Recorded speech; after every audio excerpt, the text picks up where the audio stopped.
কত দিনে শ্রাদ্ধ করা উচিত? 11 দিন, 13 দিন, 16 দিন নাকি 30তম দিনে? শ্রাদ্ধ কেন করা হয়?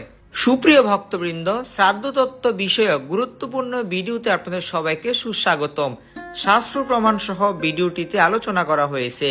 ভিডিওটি শেষ পর্যন্ত দেখতে থাকুন। আমরা সনাতন ধর্মকে যতই একজোট করবার চেষ্টা করি না কেন, যখনই পরিবারে কেউ মারা যান আর তখনই সেই ব্যক্তি শ্রাদ্ধ করার প্রসঙ্গ আসে, তখনই শুরু হয় আমাদের 13 দিন, তোমাদের 16 দিন, আবার তাদের 31 দিনের শ্রাদ্ধ। আবার কেউ কেউ তো শাস্ত্র খুলে দেখিয়ে দেয় ব্রাহ্মণ 11 দিনে, ক্ষত্রিয় 13 দিনে, বৈশ্য 16 দিনে আর শূদ্র 31 দিনে। প্রকৃতপক্ষে এই শ্রাদ্ধের প্রসঙ্গই আমাদের চোখে আঙ্গুল দিয়ে দেখিয়ে দেয় আমরা কত ভাগে বিভক্ত, অথচ শাস্ত্রের মধ্যেই এর সুন্দর সমাধান রয়েছে। শুধুমাত্র সঠিক শাস্ত্র জ্ঞানের অভাবে ভুলভাবে শ্রাদ্ধ করে আমরা আমাদের পরিবারের সদস্যদের নরকগামী করছি। সকলের নিকট অনুরোধ, ভিডিওটি মনোযোগ সহকারে শেষ পর্যন্ত দেখতে থাকুন। আশা করছি এই ভিডিও থেকে সকলেই উপকৃত হবেন। চলুন আমরা ভিডিওটি দেখতে থাকি। প্রথমে জানব শ্রাদ্ধ কাকে বলে। বৈষ্ণবীয় তন্ত্রসারে বলা হয়েছে, শ্রদ্ধ সত্যং দদাতি জয়া সা শ্রদ্ধা, শ্রদ্ধয়া ক্রিয়তে যৎ তৎ শ্রাদ্ধম। অর্থাৎ যে কর্মানুষ্ঠান দ্বারা নিত্য বস্তু লাভ হয় তাকে শ্রদ্ধা বলে, আর শ্রদ্ধাপূর্বক পারলৌকিক কৃতকর্ম সম্পাদনই শ্রাদ্ধ। শ্রাদ্ধের বিভিন্ন প্রকার ভেদ। গরুড় পুরাণ, পদ্ম পুরাণ, মৎস্য পুরাণ, বরাহ পুরাণ আদি সহ বিভিন্ন বৈদিক শাস্ত্রে 12 প্রকার শ্রাদ্ধের উল্লেখ রয়েছে। সেগুলি হচ্ছে নিত্য নৈমিত্তিক, কাম্য, বৃদ্ধি, স্বপিণ্ডীকরণ, পার্বণ, গোষ্ঠী, শ্রদ্ধার্থ, কর্মাঙ্গ, দৈবিক, তীর্থ ও পুষ্টি। আমরা স্বপিণ্ডীকরণ শ্রাদ্ধ করে থাকি। পিতৃপুরুষকে দেওয়া অন্নকে পিণ্ড বলে, তাই পিতৃপুরুষের সাথে পিণ্ড গ্রহণকারী অন্যান্য মৃত ব্যক্তির উদ্দেশ্যে দেয়া পিণ্ড প্রদানকারী অনুষ্ঠানকে স্বপিণ্ডীকরণ বলা হয়। স্বপিণ্ড কারা? যেই কোনো লোক নিজেকে মধ্যবর্তী স্থানে রেখে গণনা করলে তার ঊর্ধ্বতন 6 পুরুষ এবং অধস্তন 6 পুরুষ পর্যন্ত লোকদের মধ্যে স্বপিণ্ডতা থাকে, ওই লোকগুলিকে ওই মধ্যবর্তী লোকটি স্বপিণ্ড বলা হয়। মূল পর্বে আসা যাক। সকল বর্ণের সনাতন ধর্মীরা কত দিনে শ্রাদ্ধ করবেন? সকল সমস্যার সূত্রপাত এই জায়গায়।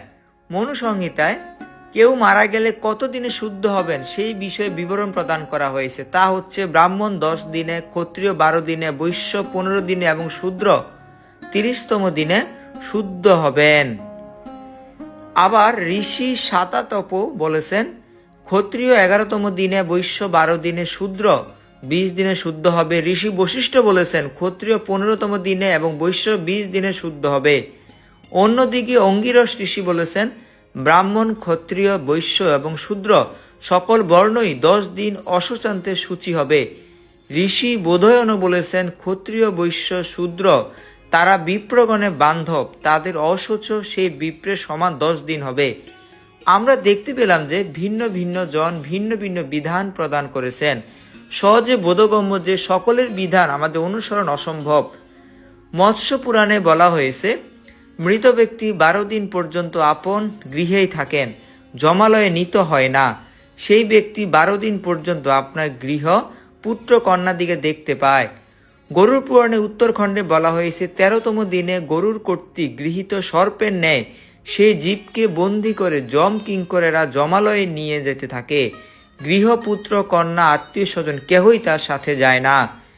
তাহলে সুস্পষ্টভাবে এই সিদ্ধান্তে উপনীত হওয়া আবশ্যক, 11 দিনে শ্রাদ্ধ করা উচিত। চলুন দেখে আসি ভগবান শ্রীকৃষ্ণ স্বয়ং এই বিষয়ে কি বলেছেন। পরমেশ্বর ভগবান শ্রীকৃষ্ণ বলেছেন, যারা নিপুণভাবে শুদ্ধির ইচ্ছা করেন তারা স্বপিণ্ডের মৃত্যু হলে 10তম দিনে অশৌচ পালন করবেন এবং পুত্রাদি জননেও 10ম দিন অশৌচ পালন করবেন। গরুর পুরাণ উত্তরখণ্ড। যেহেতু ভগবানের বাক্যই একমাত্র প্রমাণ, তাই একমাত্র সিদ্ধান্ত সকল বর্ণের জন্য 10 দিন অশৌচ করতে হবে। ভগবান এই বিষয়ে আরও ব্যাখ্যা করেছেন, 10তম দিনে গ্রামের বাইরে গিয়ে কেশ নখ ছেদন করবে এবং স্নানান্তে পবিত্র হবে। শাস্ত্রে গরু পুরাণে উত্তরখণ্ডে মৃত্যুর পর 10 দিনের পিণ্ডদানের যে বিবরণ দেওয়া হয়েছে তা হচ্ছে: প্রথম দিন মস্তক, দ্বিতীয় দিন চক্ষু, কর্ণ, নাসিকা, তৃতীয় দিন কণ্ঠ, 2 বাহু আর বক্ষ, চতুর্থ দিন নাভি, লিঙ্গ আর গুহ্যদেশ, পঞ্চম দিন জানু, জঙ্ঘা আর পদদ্বয়, ষষ্ঠ দিন সমস্ত মর্মস্থান, সপ্তম দিন দেহের নারী, অষ্টম দিন দন্ত ও লোম, নবম দিন বীর্য, শক্তি ও সামর্থ্য। এইভাবে শরীর গঠিত হয়।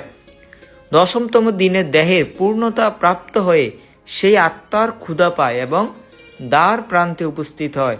আর 11 বা 12তম দিনে ভগবান তাকে খাবার দেবার বা শ্রাদ্ধের বিষয়ে অনুমোদন করেছেন।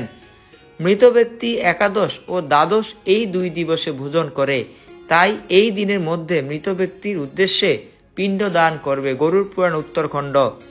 বরাহ পুরাণে বলা হয়েছে, মনুষ্যগণের মধ্যে শূদ্র, বৈশ্য, ক্ষত্রিয়, ব্রাহ্মণ এই 4 বর্ণেরই পিণ্ডদান বিধি একই রকম। কি কি দ্রব্যাদি দ্বারা পিণ্ড প্রদান করতে হবে ভগবান তাও বলেছেন। শালি, তণ্ডুল, শক্তু অথবা শাক দ্বারা পিণ্ড দিবে। গরুর পুরাণ উত্তরখণ্ড। পিতৃপুরুষদের প্রীতির নিমিত্ত অন্ন, জল, পয়, মূল এবং ফল নিবেদন পূর্বক শ্রাদ্ধ করবে। মৎস্য পুরাণ। পরিশেষে বলা যায় যে 11তম দিনেই শ্রাদ্ধ করতে হবে। 11তম দিনে যদি কোনো বিষ্ণু তিথি উপস্থিত হয়, যেমন একাদশী, তাহলে 12তম দিনে আমাদেরকে শ্রাদ্ধ অনুষ্ঠান করতে হবে। এখানে অবশ্যই মনে রাখতে হবে যে একজন সদাচারী বৈষ্ণব ব্রাহ্মণকে দিয়ে শ্রাদ্ধ করতে হবে এবং অবশ্যই পিতৃপুরুষের উদ্দেশ্যে কৃষ্ণপ্রসাদ অর্পণ করতে হবে।